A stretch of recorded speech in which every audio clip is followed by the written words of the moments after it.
Mungkin nih penonton di sini juga ada yang orang tua. Kita masuk ke dunia parenting lah ya. Per hari ini Mbak Nisa dan suami, apakah udah menanamkan ilmu keuangan ke anak-anaknya atau ya cuma sambil jelasin-jelasin aja gitu? Kalau ada, boleh ceritain nggak gimana caranya supaya ibu-ibu itu atau bapak-bapak bisa ngejelasin ke anak-anaknya dengan lebih soft gitu tentang keuangan?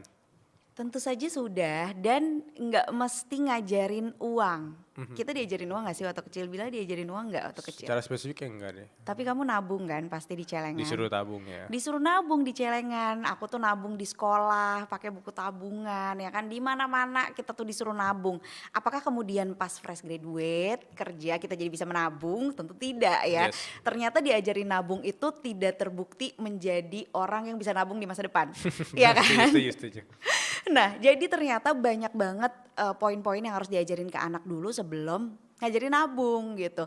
Dan karena aku suka banget parenting, jadi sejak punya anak itu aku, oh ternyata parenting tuh ada ilmunya ya. Ternyata orang tuh kuliah ya untuk parenting ini. Ternyata banyak banget loh ya hal-hal yang bikin orang dewasa nggak bisa kelola uang. Dan itu bukan tentang uang. Kayak tadi itu yang ngutang tuh kan karena nggak bisa nunggu, mereka nggak punya self control yang baik, atau nggak enakan sama orang, people pleaser, jadinya ngutangin kemana-mana gitu. Nah hal-hal itulah yang kita latih nih sama anak. Jadi ngajarin uang ke anak nggak mesti dengan uang. Dari dia mulai tantrum tuh umur 1,5 tahun, 2 tahun, dia ke anakku pernah tuh ke Gramedia, terus ada bola di kasirnya gitu kan, bola-bola gitu banyak, nggak penting banget ngapain beli bola ya, tantrum lah berguling-guling. Anakku tuh tipe yang guling-guling di mall. Iya. Ya. Jadi bola juga dia jadi bola gitu. Iya, dia menjadi bola ya karena mau beli bola, dia tantrum guling-guling pengen bola. Apakah kemudian kita kasih? Ya enggak, untuk apa beli bola? Kamu boleh nangis, kamu boleh kecewa, tapi kita tidak beli bola.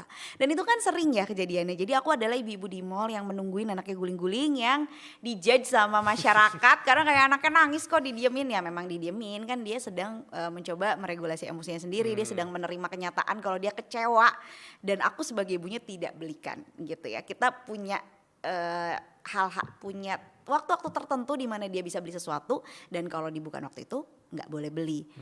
Itu yang kita nggak diajarin waktu kecil. Kita waktu kecil kalau nangis diajarinnya apa? Didistraksi dong. Beli permen yuk, beli es krim yuk. Iya. Ya gimana sekarang kalau sedih kita nggak mendistraksi juga? Sekarang kita sedih dikit, yaudah yuk makan all you can eat yuk. Yaudah aku sedih banget lagi dimarahin bos di kantor. Kita harus makan enak malam ini ya kan. Selalu mendistraksi perasaan-perasaan itu. Nah itu yang diajarin ke anak duluan. Bagaimana perasaan itu diterima, bukan didistraksi. Itu udah pelajaran financial planning yang pertama, regulasi emosi.